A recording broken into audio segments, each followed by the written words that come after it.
This is John Maggiore with Maggioreonbowie.com, where you could come to this YouTube channel every Saturday. There's a new interview that has something to do with David Bowie. The channel is an affiliate of the Maggioreonbowie.com blog, which is updated daily. I update it every single day with new content that almost always has something to do with David Bowie. So as long as you're here, why don't you hit like and subscribe so you can get a new interview every week at least. And today I've got just a really special treat. Michael Dwyer from a band that, depending on what part of the world you're from, you might not know, but you'll immediately fall in love as soon as I tell you the name. The Thin White Ukes, which is why the English language exists. Michael is joined by two bandmates, Betty France and Robert Stevens, in the band, which is based out of Australia, has performed all over Australia, as far away as China. I know recently there was a tour of New Zealand, and Michael could talk about that. But just, if you haven't heard the Thin White Ukes, just uplifting and beautiful renditions in a very, very different style of Bowie songs. But it works so well that I'm just really, really excited to make the connection with Michael. And I'm really, really grateful that you're joining me here today. So welcome, Michael. It's an absolute pleasure, John. Great to be here. Well, so why don't you tell us first, how did the band come together? You've been together since 2015. How did the band come together? In 2015, the David Bowie Is exhibition came here to Melbourne, which is in the southeast corner of Australia. I think it was the second city in the world that had the exhibition, maybe the third. But anyway, it was a very exciting moment, and I realized that if I was going to put this crazy idea, which began with that kind of silly pun, the Thin White Ukes, because I'd already started playing ukulele with Betty and Rob, I realized it was now or never to get this thing up and running, and we thought we'd get a couple of gigs at the exhibition, which we did. Went down great. The Bowie Down Under people, who's this fantastic active fan club, bunch of aficionados, came along to the gigs. They loved us instantly, which was a very big plus, because, you know, if you can't appeal to the hardcore Bowie fans, maybe you're doing something wrong. Yeah, long story short, you know, of course, we lost David only 6 months later, and the appetite for what we were doing sort of just took off. And it's been 9 years now. So it was really a question of wanting to play those songs in a way which I think shone new light on them. Yeah. What we like, what I like, and what people seem to like about what we do is we bring the musicality to the fore. There's something about reducing what is often, as we know, very complex arrangements and production down to very minimal elements, which really highlights, and we're harmony singers, so there's a lot of three-part harmony involved, really highlights the lyrics and the stories and the, I don't know, the musicality in its really kind of essential form. Yeah. So that's how we came together.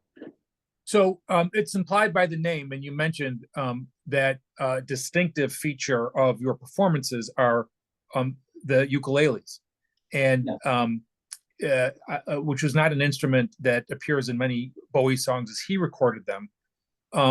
The ukulele sometimes has almost a funny connotation, and for me, the name of the band drew my attention, and the ukuleles stand out as the most distinctive feature.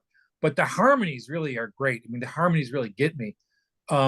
So why does the ukulele have that reputation? Well, I mean, I've got great respect for Tiny Tim. He was a great American musicologist, if you invest in output, but he's a kind of archetypal novelty. You know, most people only know the one song. It's got a kind of silly, you know, trilling vibrato thing, and I think he's got a lot to answer for. Also, I mean, even ukulele players, there was kind of a comedic vaudeville kind of aspect to what they were doing. And a lot of people just don't like the tone of them. You know, it's a high instrument, there's no sustain. So I think a lot of people are just kind of locked into a very kind of cliche preconception about what this instrument can do. We don't.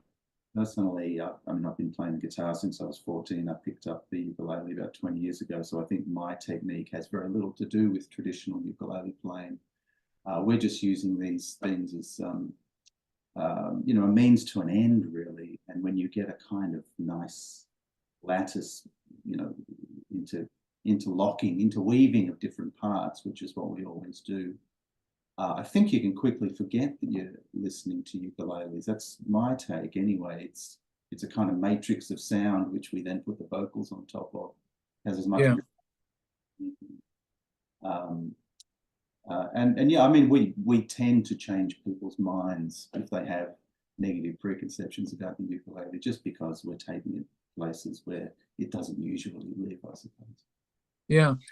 You know, it's funny you mentioned Tiny Tim, who, you know, I remember the image of him as playing a very, very small version of the instrument, which I think added to the comedic effect. I I actually interviewed a musician named Pete Ferrugia from London, who did a version of the Bowie song "Drive-In Saturday," and it was just wonderful. It filled with energy, and I asked him. I said, how are you playing that guitar? It almost sounds like a ukulele." He said, "It is a ukulele," and I'm telling you this story because I don't, you know, I in my own ignorance didn't realize the instrument um, is that big, and that it's that versatile. So the music that you're making it's not. I mean, it's uplifting and it's high energy, but it's not Tiny Tim. And I'm glad you brought up Tiny Tim because I think you're right. He has a lot to answer for. You know, there's a lot of different types of ukulele. I mean, a lot of people don't know Joni Mitchell began her career in coffee shops playing a baritone ukulele, and there's some early records that recently come out, and it's just magnificent. You know, I mean, it's Joni Mitchell, and it's the baritone ukulele is the, you know, kind of the base of there is a bass ukulele that you can buy as well, but it's a lower end kind of instrument. And in our band, Rob plays the baritone.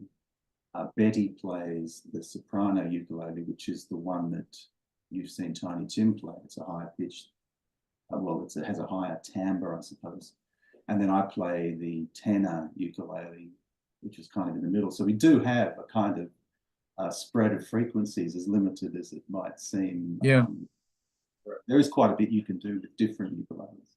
Yeah. So, you know, I'm speaking to you from Albany, New York, which is on the other side of the planet. And you're traveling as far away as China, performing these songs that some of them are more than 50 years old. So, what is it about Bowie and these songs that provide a point of commonality across time and across space? Well, I think there's two answers. One is that there is a handful of songs, and we know what they are. They're the Gene Genie and Rebel Rebel and Space Oddity and Heroes and Life on Mars, which have struck a chord with its kind of universal chord. They're kind of in the pantheon of songs that everyone's kind of heard, right? Yeah. And then it's a question of getting people in a room, and if you're delivering music with sincerity and conviction, you're telling the story through the music, and people are listening. I think there's an inherent quality to Bowie's writing, which is simply intriguing. Yeah. If you're singing a song, you know, Ashes to Ashes, you mentioned Drive-In Saturday, we do that one. There's something, I mean, apart from the melody, there's a story in there, which, I mean, I just find it incredibly compelling. I don't really, you know, I mean, we've all read about the inspiration of the song, so we can go as deep as we like into the meaning of it. But someone hearing that song for the first time, you just see people paying attention and kind of falling into the spell. Sweet Thing is another one, which we've started doing. In Candidate and Sweet Thing with Breeze. I thought that was going to be a big ask of audiences because it's unsettling and it's long and it's very dark. But you know, people, you can hear a pin drop when we play that song because people are listening to a story and a really rich melody as well. I mean, the man was an extraordinary songwriter. And Yeah. so I really like that, giving people the opportunity to hear this stuff, you know, away from fashion, away from production. Let's just boil this down. Let's listen to the story. Let's listen to the melody. That's what I think is appealing to people. So when you, I'm going to ask you how you choose songs to perform or to develop an arrangement for. But before I do that, you mentioned songs like "Sweet Thing" and "Candidate," um, or even "Ashes to Ashes," which is one of the most well-known Bowie songs there is.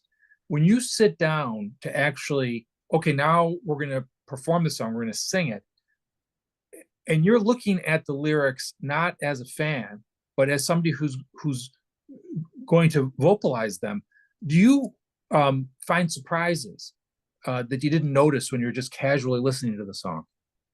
Every time we do a song, yeah, I know I've got to think about what it actually means and the message I'm trying to get across. Some are harder than others because they're so cryptic. But then when there's something as open-hearted as I can't give everything away, well, you know, or where are we now? You know, these are just kind of incredibly emotional, you know, heart in your sleeve songs, really. So those things speak for themselves with audiences. Yeah. So I'm going to ask you about one song in particular, which I heard the Thin White Ukes perform, which is "A Better Future," which is from the album Heathen, not as well known as Heroes or Ziggy Stardust. And it's interesting, you know, listening to your version, as you said, got me thinking about the lyrics, and I'm listening to your performance of it and thinking, who are you singing to? Who are you pleading to? And who was Bowie writing to? So let me ask you that. So as the words are coming out of your mouth, who is this? Who are you pleading with for a better future? I met Bowie one time in New York in 2002. I'm a journalist by day, and I was interviewing him for his Heathen record for Rolling Stone magazine here in Australia. And we talked about some of the songs. "Slip Away" was another one Yeah. we did. I happen to love the Heathen record. And it was, to me, it was kind of the one where suddenly I was fully back on board with him after being confused and a little through the 90s and, you know, interested but challenged. Yeah. Anyway, I loved Heathen and I loved a lot of the sentiments behind it. His story about a better future was tied up with the birth of his daughter, which was very recent, Lexi. And um, looking back, I'm not sure whether he was saying he was demanding a better future of God Yeah. on behalf of his daughter, or whether it was his daughter's voice demanding a better future from him. Yeah. But essentially the same thing is pleading to a higher power, you know, from a position of powerlessness and demanding that things change. When Yeah. I often tell a shorter version of that answer just to contextualize, you know, why, you know, who is this being, who is this thing, who is this other that I'm going to stop loving? Right. So, If yeah, if the line is not familiar to somebody who's watching this, he says, or he sings, or you sing, "I demand a better future, or I will stop loving you." yeah, yeah. Right. In ways, I mean, just hearing you say that now, that's what we say to our politicians, Yeah. you know. But it takes a certain amount of Bowie-sized heft to Yeah. demand mighty Yeah. uh, kind of what he's doing. And you know, as we know, he had a really interesting relationship with God as a concept. And you know, it was interesting to me that on that album, there was a lot of songs that were basically about that relationship between, you know, the Almighty, whatever that is, and the individual. Yeah. So you mentioned we're just talking about a better future. You mentioned Sweet Thing candidate, Sweet Thing, which is a complex song, and you were saying that when you're presenting it to an audience, there's a bit of a risk because you don't know how they're going to respond. So how do you select which songs to perform? We have about, I mean, we have performed something like 50 or 60 songs, nearly 10 years. Some of them stick, some of them don't. We try to turn over those ones in the margins, but we know if we've got like a 12 or 13 song set, you kind of got to do Space Oddity, you got to do Heroes, you got to do, you know, maybe Ashes, you got to do Life on Mars.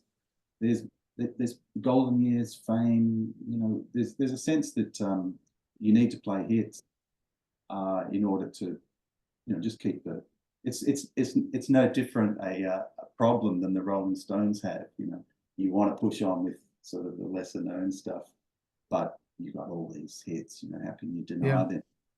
So, and then we try, you know, we know if we've just, you know, played for an audience, you know, 3 or 4 really well-known songs on the trot, then we can get away with the Sweet Thing and, you know, some of those other lesser known ones. But also, we know when we play Where Are We Now, even though it's one of the lesser known singles, it is going to hit home. I mean, that's just as a song, it's, I mean, I think that's a kind of irresistible song. So we know it leaves. So it is a question of balancing, you know, new songs that we like. You know, we're in love with Sweet Thing at the moment because you know, we've only just got it together and there's a freshness about it, which is fantastic. And you know, and others might move on to the shelf for a little while we enjoy that one. But we always can I tell you, I don't mean to interrupt, but that is actually one of my favorite songs, and just by bizarre coincidence, it has come up in the last 3 interviews I've done, and I think that it's the type of song that the casual Bowie fan is not familiar with, but a true Bowie fan, it's one of their favorites. Yeah. And like you started talking about this, there's like mysteries within that song and within Bowie lyrics, not every single song, but a lot of them are cryptic. And I you know, I feel like he's given us something to do. Is that part of his why his legacy endures, why we're still more interested in Bowie now than maybe even you know, 20 years ago when he was alive? Yeah, well, I mean, for me, definitely, because I mean, you know, again, when we do Sweet Thing, I tend to sometimes do a bit of a preamble about how the Diamond Dogs album began as a musical about 1984, because to me, that song is very much taken from the pages of the novel. Yeah. It's done with the, you know, Burroughs cut-up technique, so it's all scrambled in terms of its imagery. The mood of it and the mise-en-scène is from the novel, so there's that.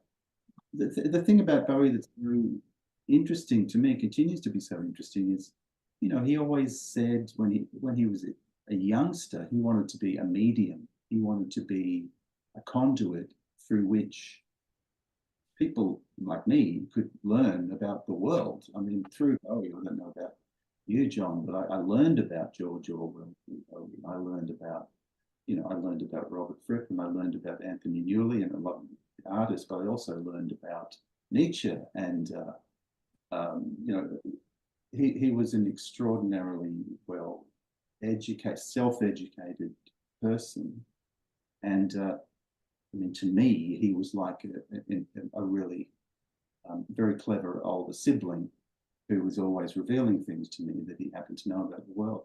You know, in the same sense, I think Terry was to him when he was growing up. His brother, older from another world who happened to be, you know, having a very expansive intellect and range of influences. So I'm still getting those things from Bowie's work, and you know, Noon Age Daydream, the Brett Morgan film, again, I found it to be a kind of doorway to another aspect of his intention that I'd never really thought about. Yeah. So the idea of Bowie as a medium to other ideas is very appealing to me. And every song, it seems, is that. It's layered. It draws on literary or artistic references that maybe I wasn't familiar with. And I find them endlessly fascinating. Yeah. You're saying this and I relate to it. I write about David Bowie every day, and I'm often asked, how can you? But it's exactly why you're saying what you're saying. I learn about things that I would have not had previous reason to intersect with. I wrote a piece that led me to read a book about ancient cynicism, and I had a question, and the guy who wrote it lived in Scotland, so I emailed him and I started going back and forth with him about ancient cynicism, and I went down that road because a Bowie lyric got me thinking about it. So I understand. I think that's something that, if it's probably not unique to Bowie, you could probably do that with Bob Dylan, and probably some others, but it is a feature of Bowie. I think, I was going to ask you a question that you already answered, which is, why does his appeal endure? But you just answered it. So it's like he gives us homework. You've read Bowie's books. I can't remember the author's name off the top of my head, but there's a great book called Bowie's Book, which is an expansion on the list. Yes. Or the Guardian or something. The 100 books that changed his, I'm not sure how they couched it, but 100 books that were important to Bowie. Well, there's a lifetime study right there. Right.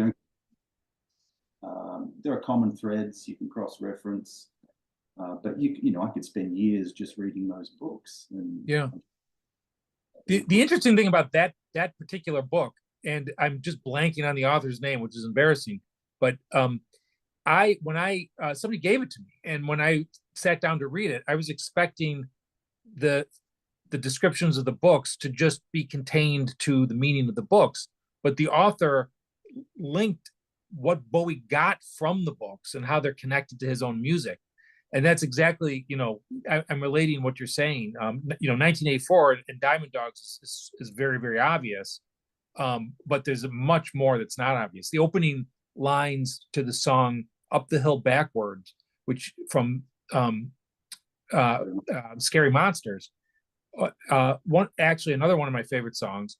I've been listening to it for decades, and I read another book about Scary Monsters by a guy named Adam Steiner that mentioned that Bowie took the lines from a book about Dada art, and that's where he took those lines from. I had no idea. Joe the Lion, there's another whole world that. Yeah. And knowing the backstory of that, about how it was essentially written about the New York performance artist. I'm having a terrible day of remembering now what his name was as well. I still have incredible difficulty correlating the lyrics of that song to that man's work, but knowing that that's what it was drawing on, it opened me up to finding out more about this world. He nailed himself to a car. And yeah, I'm pretty sure that Bowie's book, it correlates every book to a particular song, isn't that right? Yeah. Yes. Yeah. So when you perform this type of mix where you have greatest hits and less known songs, what do the audiences typically, how do they react to the different types of songs? Do they generally want just to hear the greatest hits? Are they pleasantly surprised by the songs they don't know? What do they come to the show looking for? I think, well, I mean, I hate to do this to you, but you need to ask them, because there's Yeah. a huge great.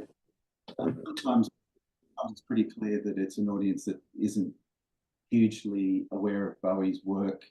You know, when we played in China, we weren't. You couldn't really assume any knowledge at all. Yeah. And there are lots of cultures on this earth that he did not penetrate at all. So it depends a lot on where you're playing. But I think, you know, we'd probably get lynched if we left without playing Space Oddity or Heroes. I think people expect those songs. And some, you know, sometimes like a song like The Secret Life of Arabia, I never know what the audience thinks of that because it's one hell of a weird song. And Yeah. love playing it because it's got this fantastic energy and, you know, we really enjoy it. So we play it when we know we can, you know, get away with it. Yeah, what they're actually thinking. I hope they're thinking sometimes, what the hell was that about? Because that's a nice place to put people in, you know, getting them to think. And I mean, I hope that's the response. Well, I've never heard anything. It's just weird, man. Which is how I was buying Bowie's new record in the 70s. Every time he brought out a new album, I was like, oh, geez, really? Do I have to go here? It was always challenging to me. But because, you know, we had faith in him as the medium, we would follow. And of course, the satisfaction would unfold from that. So I hope we do a little bit of that. And the best response that I ever get personally is, you know, didn't know much about Bowie. I wasn't really into him. I wasn't a fan, but I think I am now. Yeah. Yeah. Before we go on, I wanted to pull up some pictures of the band, and I don't know if any of these pictures have stories behind them, but let's just take a look. Who are the two people that are not you? Very early days, you can tell because I'm still wearing jeans. I never get away with that now. You know, my very limited vision for us sartorially when I began was we would all just wear the thin white Duke, black vest and white high collared shirt. And we did do that for some of the early days. Betty, who's in the middle there, is a great costume designer and maker. So she was not having that. She decided to, you know, she was going to glam it up a bit. So that jumpsuit that she's wearing, she made herself. Yeah. And does everything else that we're going to see. That jacket, the Black Star jacket, she made for me. Again, quite, you know, very early stages. Everything's kind of, we have this kind of idea that we don't want to copy Bowie's costumes, but we would like it to be something that is elegant and sort of exists in his world somehow. That's an intangible idea, but yeah, we're not copying the, you know, Yamamoto designs or anything like that. But if it can give a little hint of that, we'll go with it. So what are we looking at? We're looking at the back of a resophonic ukulele. It's a, you know, the steel guitar, the dobro resophonics, things that, you know, you'll see the likes of Raikuda play. That's a ukulele version of that. That's Betty holding it up, and it's all cramming in for the photo. So that's again the Thin White Duke get up. Early days when we were just establishing ourselves. This one, that's a live shot from the Brunswick Ballroom here in Melbourne. And again, that's just, I think Betty just thought, you know, she was going to make the biggest shoulder pads she could possibly. And, you know, that suit which you can't quite see on me is a 70s, a great 70s pinstripe with huge flares. So yeah, that's a kind of, again, just trying to look elegant. Oh, okay, this was, we performed the Rise and Fall of Ziggy Stardust and the Spiders from Mars album in its entirety for its 50th anniversary. Went all up and down the east coast of Australia doing that. So this was our Ziggy clobber. Betty's cape is on the floor there. I could have almost guessed that. Is that the cape? Is that a different cape? Wedding cape, I call it. Yeah. I think that's the last one I brought up. Yeah, I bought that red vinyl jacket from the little section of a secondhand store here in Yeah. Melbourne. So that's great. The visual presence is very distinctive. We were, before we look at the pictures, we were talking about the distinction between some of the greatest hits and some of the more obscure songs.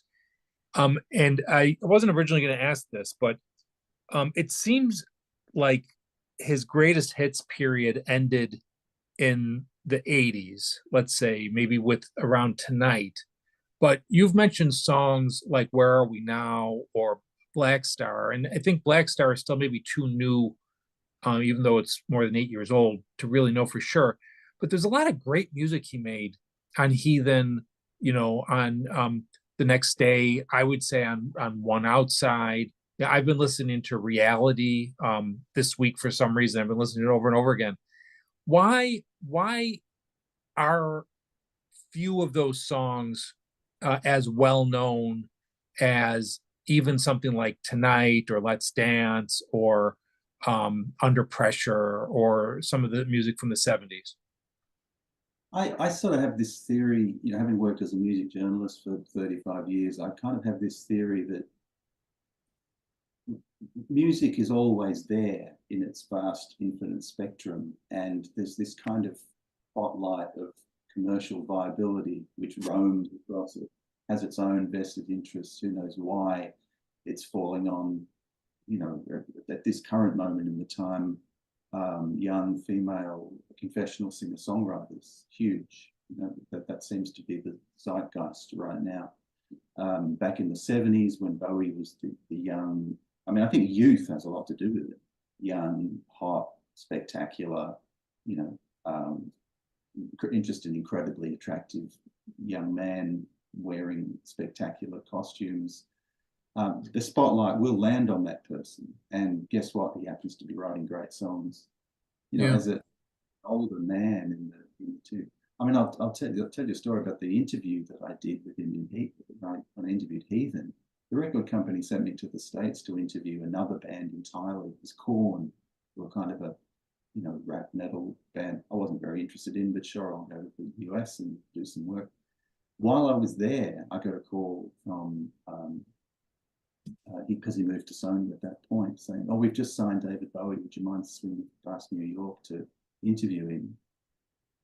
No, it was very much, his stock was very low, and I had to go into bat with Rolling Stone here in Australia to say, "Look, I think the guy's still valid. He's not a washed up. Just because he hasn't had a hit since, as you say, whatever the Tina Turner duet or." Yeah. So it's really just a question of the fickle tastes of the pop machine. Youth will always win in that world. So that's while he's alive. And you said you were interviewing him for Heathen, which is just, I'm in my view, and you said this as well. It's a magnificent album. But maybe you disagree with this. I think there's more interest in him today, 8 years after he's dead, than when he was putting out an album like that, which is just, it's staggeringly good, but it wasn't received. I think it got a lot of good critical attention, but if you walk down the street and you say name 100 David Bowie songs, very few people are going to pull up anything from Heathen. Yeah, that's right. But having said that Slip Away, when we play Slip Away, yeah, songs in the set where people will often come up and say, "What was that song? That song was fantastic." Yeah. Because it's a great song. Yeah. The forces of what makes something successful are otherwise, again, I don't mean to be too cynical, but they don't have that much to do with how good the product is. There's all kinds of forces which are determining what it is that we're hearing. So Slip Away is a song that has a sense of humor to it. A lot of Bowie songs don't. A lot of his lyrics are very pessimistic, yet you're performing them harmonically, playing ukuleles, which it's like difficult to have a pessimistic performance that way. Is there a conflict? Well, try us. I think we can be pretty sad. Where are we now? And Slip Away we play very straight. Those two songs are incredibly melancholy to me. Yeah. And I managed to have a conversation with David about Slip Away because it sounded to me very nostalgic. And that's not David, as we know.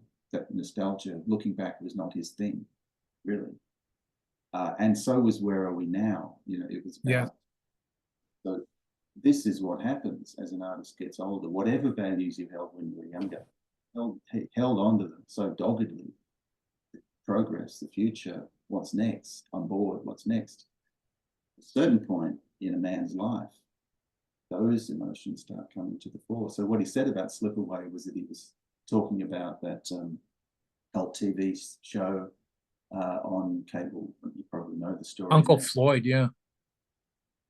Fragments of which I managed to track down on YouTube later. And it was him genuinely feeling, you know, nostalgic, sad for something lost and unattainable.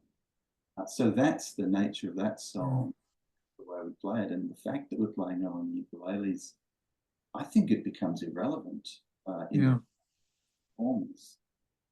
So I want to hear from you, but I can't resist telling you my theory about that song. So there's the line, out in space, it's always 1982. And it strikes me that it's the year before Let's Dance was released. And up until that point, Bowie was always cutting edge. He was always avant-garde. He was always getting great press. He was the guy that all the weird kids like David Bowie.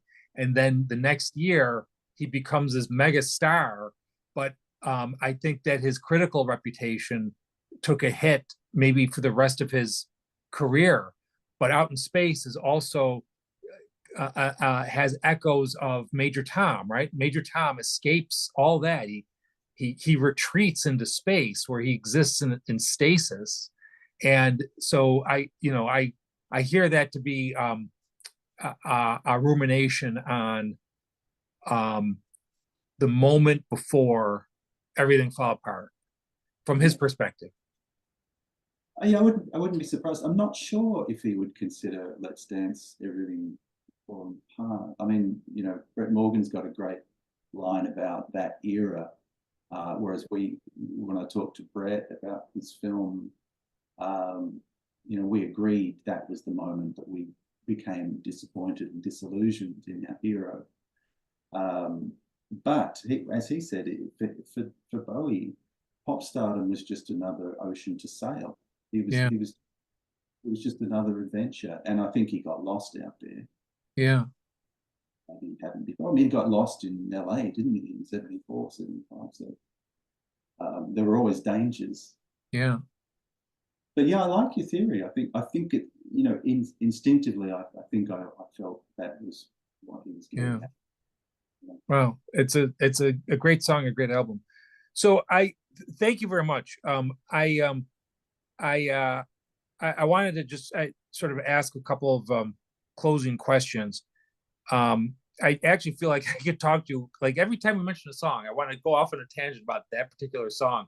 We're talking about Slip Away, and it makes me think of the Tin Machine song, I Can't Read, which for the first 20 years of listening to that song, I thought it was about illiteracy. And then, we're talking about when you really zoom in on the lyrics, there's a hidden message there. And I've taken it to mean it's almost a confessional. I can't read. I don't have my finger on the pulse anymore. I can't read anymore. What do you mean you can't read anymore? You forgot how to read? No, he's not talking about actually reading.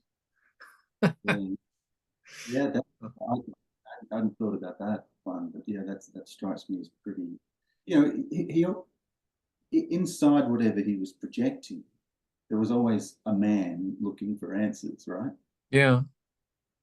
For all of the flamboyance and role playing, and especially I think as he got, well, even in Life on Mars, you can hear him. I mean, he's the lost little girl, and he's the author of the song and all the rest of it. So yeah, it is.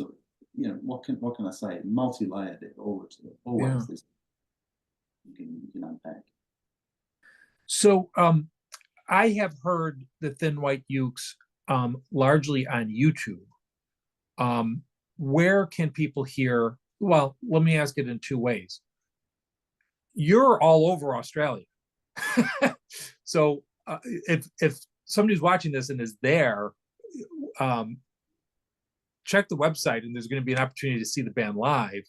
But if you don't live in Australia, I live as far away from Australia as you could get and still be on the planet. Is there an album, or what are other places where we could hear the Thin White Ukes? We've made a couple of CDs over the years. So we've probably professionally recorded maybe 22 songs or something like that. But we're always adding to the repertoire. Because we don't own copyright on the songs, I mean, I'll be upfront with you, there's no, we're kind of flying under the radar a little. I hope what we're doing is direct people to Bowie's catalogue as much as it does to ours. I mean, that's my hope. About selling product. We have CDs because after a gig, people want to take a souvenir home. And our arrangements are, as you say, I mean, interesting and I think worth hearing. So yeah, they can talk to us through our Facebook page. That's probably the best way. And if they want to get hold of the CD, we can help them with that. We're always trying to get overseas, but I don't know if you've noticed, John, Australia's that one way, way, way down here. It's really hard to get the means to travel. We'd love to play one of the Bowie conventions sometime, and I've been in touch with various organisers over the years. We always get a positive response. Bowie fans tend to, get it and like what we're doing, as frivolous as it can kind of sound maybe up front. Once they really realise what we're doing, Bowie fans appreciate it. We'd love to be in front of the convention audience. Tyranny of distance is really our only issue. Have you played in the United States? No, we haven't. Got a lot of friends. If you ever did, there are, again, I mentioned I live in Albany, New York, and within, say, an hour's drive, it seems like there's a Bowie show once a month, and the ones I've attended have been well attended. So if you ever make it out here, and I say that in part because, well, why have somebody come all the way from Australia? Some Bowie shows try to replicate the experience of seeing David Bowie, and that's not what you do. And I actually, this is another question I wasn't planning to ask, but you're not trying to replicate the experience of seeing David Bowie. You're adding something to the songs. You're doing something with the songs. What are you setting out to do?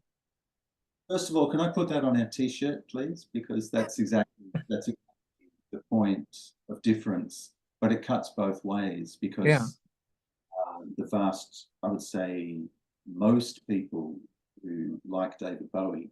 They've bought the greatest songs. They're, without wanting to generalize too much, they're the ones who are packing the venues, who want to see something which is as close as possible to what they've heard on their CD at home. Some of those bands are incredible, and they're amazing at doing that. Personally, I don't really see the point in doing like what can only be, at the end of the day, a inferior version of what he was. My goal with the Thin White Ukes is to imbue those songs with the same spirit of adventure that he brought to everything, which is, here's some raw material. How am I going to spin this in a direction that is interesting and nobody's heard before, and which keeps me interested, and which turns on an audience? So that's it's a slightly arty headset for your average punter. Is this going to be cabaret? Is this a joke? It doesn't even sound like Driving Saturday. All of these things are maybe going through the heads of the casual Bowie fan, whereas really committed people, perhaps, and that's why I say the convention audience. I think the hardcore Bowie people, it's been our experience that they appreciate that aspect of it, that there's Yeah. an going on even within these songs that they've heard 1,000 times. Yeah. Well, I was blown away, and I have to say that there's so much energy and joy to your performances, that whether you're a hardcore Bowie fan or you're totally unfamiliar, your audience in China, I can't imagine being exposed to your performances and not walking out with a smile. So I really have enjoyed the band's output. I want to ask you in closing a the most superficial possible question, which I ask everybody, which is, what's your favorite Bowie song and album? My favorite Bowie song is today is Big Brother from the Diamond Dogs album. Yeah. Dogs has a, you know, it's impossible to divorce sentimentality from objectivity in music. I mean, let's just accept that. And Diamond Dogs was the record. I was just the right age when it came out, with the gatefold and the atmosphere, that kind of cinematic quality, the story, you know, the narrative, which was tied in with, you know, this kind of post-apocalyptic future and all that. So that one really spoke to me. But I've been, you know, I've just been sort of playing Big Brother on repeat a lot lately. Again, I don't quite understand a lot of the work. It was the height of his cut-up period, right? So Yeah. there's a lot of going on. But fantastic, really fantastic reference to, you know, the big picture about apocalypse and authoritarianism. But also, what a tune, what a chorus. So I'm going with Big Brother today, John. Great. A good choice. Also, it's about, you know, it's about the appeal of Big Brother, right? We want you, Big Brother. Yeah. So something to think about. Yeah, definitely. Yeah, we'll leave it at that. So, oh, favorite album, 19 Diamond Dogs. Diamond Dogs. Yeah, when it comes to the album, I tend to go with Heroes. Yeah. And that has to do with what we talked about earlier, where I really did not want to go there. When I first saw the song Heroes on Top of the Pops, I was living in London at that time. I just thought, I don't want this textural palette, you know, it was just a bit too icy and electronic for me. And then I bought the, you know, cassette, just kind of thinking, oh, well, yeah, I guess he hasn't let me down yet. And then, well, you know, I fell into this atmosphere, which is unlike anything I've ever experienced before. Yeah. Still takes me to that place. It has a real sense of place and atmosphere about it from start to finish. So I think the Heroes album is yeah. Great. Michael Dwyer, thank you very much. This has been terrific. This is wonderful. If you're watching this, as soon as this ends, pull up the Thin White Ukes. You will not be disappointed. You will be very, very happy. Any last words? No, just that we love what you're doing, John. So just want to thank you for your blog and all the recognition you're giving to people like us who are, you know, continuing to do the good work. Yeah, great work. Well, thank you. Thank you very much. Let's stay in touch. Thanks. Thanks. I hope to see you in concert one of these days. Thank you.